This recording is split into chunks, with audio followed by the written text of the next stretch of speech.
Am I the asshole I don't want to stay at my boyfriend's place because he has roaches and lives with a girl he and all his friends slept with? I think the worst part about having low self-esteem is how easily you learn to negotiate yourself out of your own boundaries. You start explaining things away that would immediately horrify you if they were happening to someone else. You convince yourself you're being too judgmental, too picky, too sensitive. And before you know it, you're sitting in a man's apartment trying to pretend you don't see a roach crawling behind the microwave, while he explains why you're somehow the unreasonable one for not wanting to sleep there. That realization honestly hit me like a truck this week.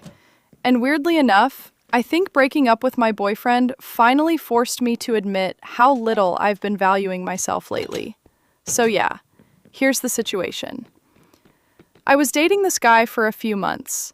At first, he honestly seemed great. Funny, easygoing, confident.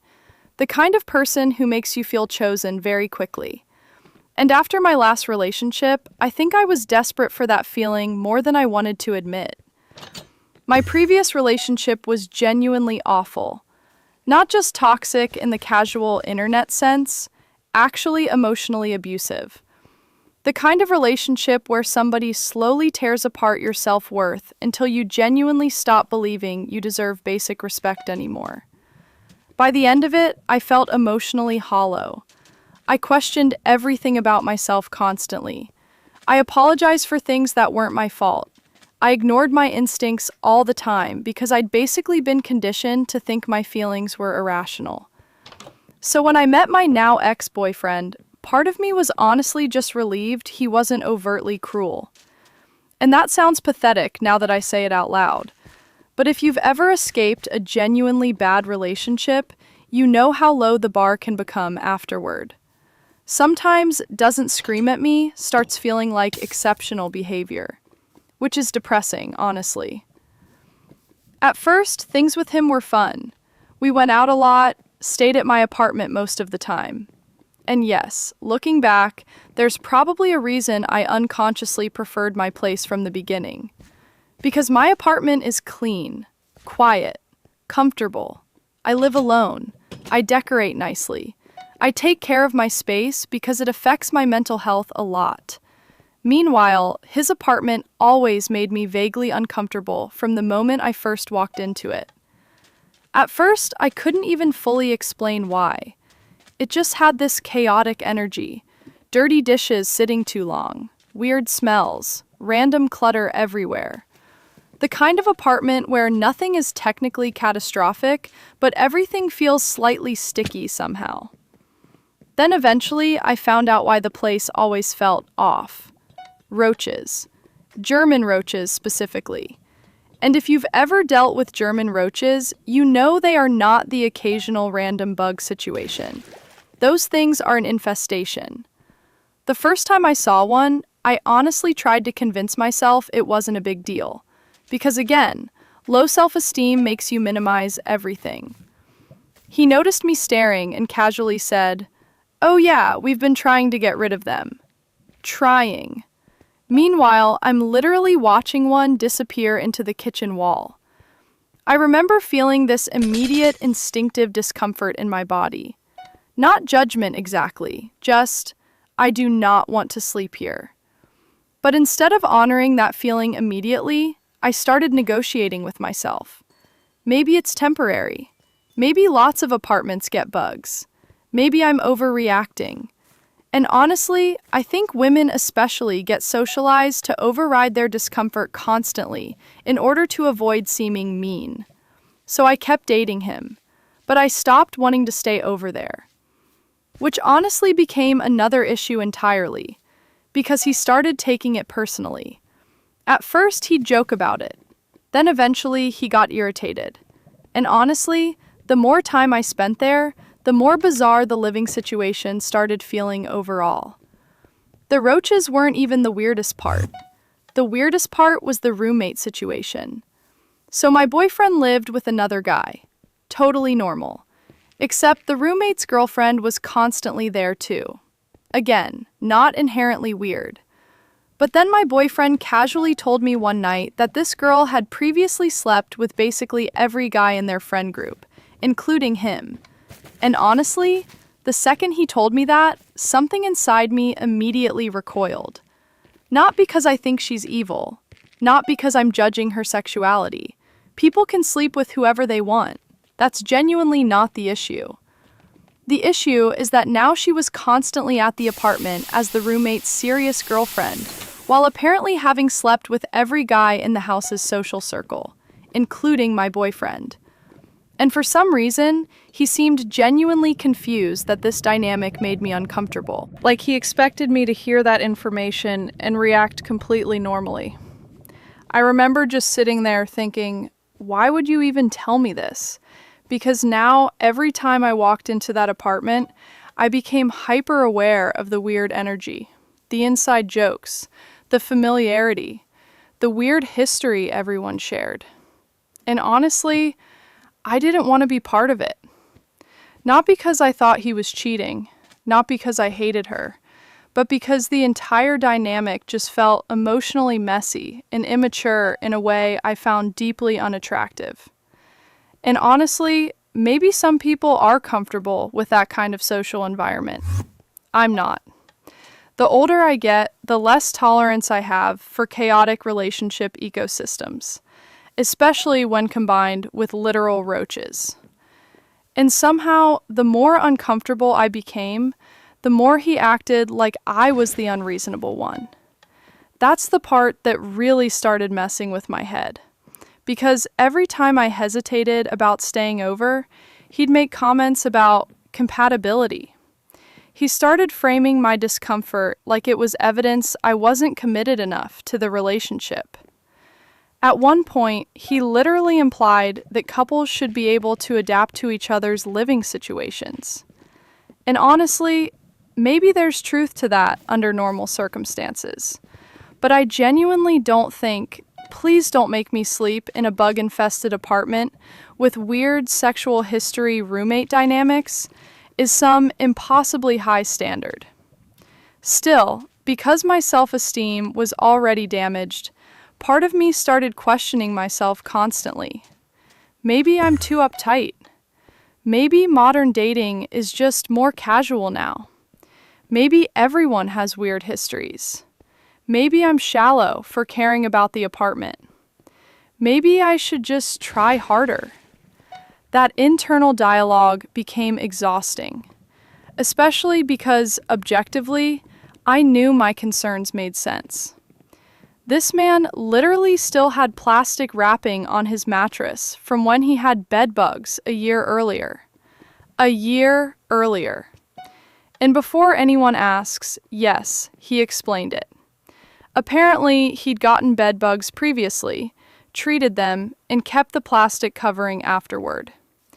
And logically, I understand why someone would do that temporarily.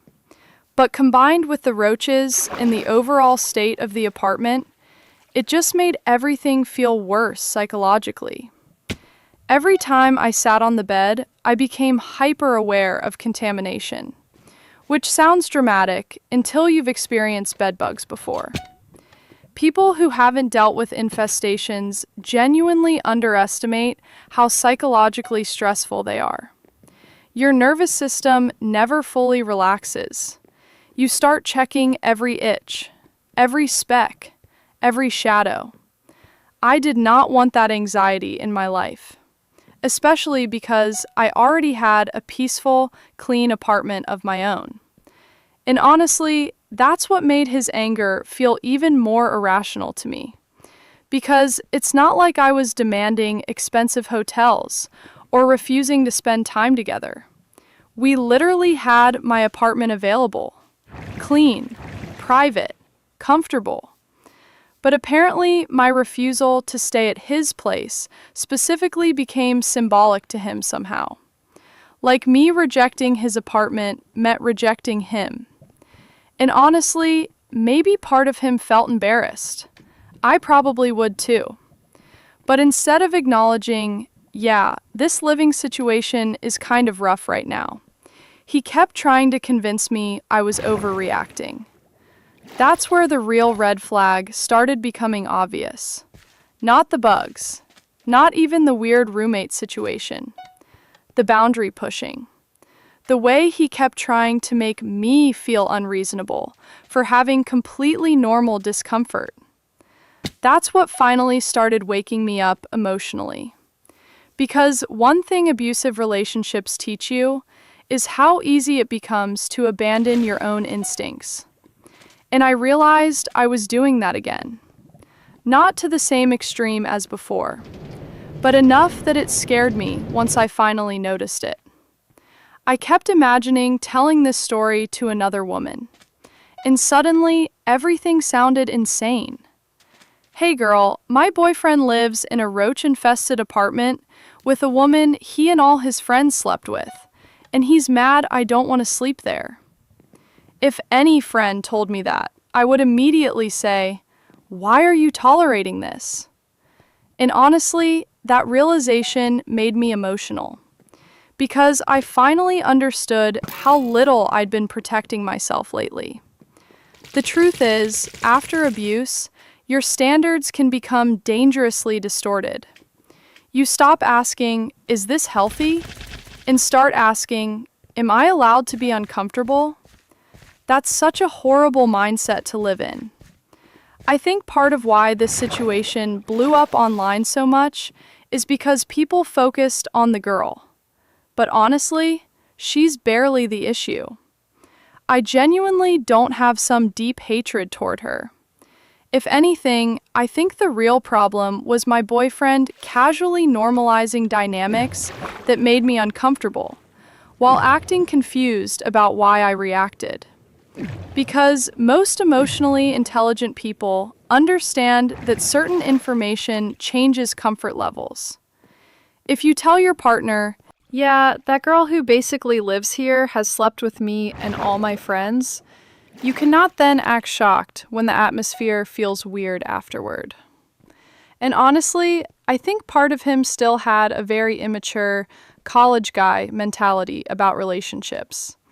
Like everything should be casual and chill and non-judgmental all the time. But I'm an adult woman, and adulthood means understanding that boundaries are not moral attacks. People are allowed to say, "This environment doesn't feel good to me," without being shamed for it. At one point during one of our arguments, he accused me of looking down on him. And honestly, that comment hit me hard, because I immediately started wondering whether maybe I was being classist or judgmental somehow. But then I stopped and really thought about it, because this wasn't about money. Plenty of people struggle financially without living in unsanitary chaos. And honestly, if he had simply respected my boundaries, the relationship probably would have lasted longer. If he had said, "Yeah, I get why you don't want to stay here right now," I probably would have appreciated the honesty. Instead, he kept trying to convince me my discomfort itself was the problem. And that dynamic started feeling disturbingly familiar. Not identical to my abusive ex, but adjacent enough to trigger alarm bells eventually. Especially the guilt. The subtle emotional pressure. The implication that if I really cared, I'd ignore my boundaries to make him happy. That's what finally pushed me over the edge emotionally. Because healthy love should not require abandoning your nervous system. And honestly, my nervous system hated that apartment. The bugs, the smell, the weird social dynamic, the mattress plastic, all of it. I think deep down I knew for weeks that I wanted out of the relationship. I just didn't trust myself enough yet to act on it. Then I made the original post online almost impulsively. And honestly, I expected people to tell me I was being shallow. Instead, thousands of strangers basically screamed, "Girl, what are you doing?" And weirdly enough, I think I needed that reality check. Not because internet opinions are automatically correct, but because abuse isolates your sense of normalcy. You start adapting to things that should feel unacceptable. And suddenly, hearing a massive number of people react with immediate horror forces you to step outside your own distorted perspective for a second. That's exactly what happened to me. I finally saw the situation clearly. Not as, am I being unfair? But as, why am I trying so hard to force myself into situations that feel bad? That shift changed everything. And honestly, once that clarity hit, the breakup happened very quickly. I told him directly that the issue was no longer just the apartment itself. It was the fact that he repeatedly dismissed my boundaries and tried to make me feel guilty for them. And honestly, he still didn't fully get it. He kept focusing on the bugs specifically. Like, if he solved the roach issue, the relationship problem would disappear. But by then, it wasn't really about the roaches anymore. It was about respect, emotional safety, self-worth, and realizing I deserve relationships where I don't have to constantly negotiate myself out of my own discomfort just to keep someone else happy. So yeah, I broke up with him. And honestly, for the first time in a long time, I think I'm finally starting to trust my instincts again.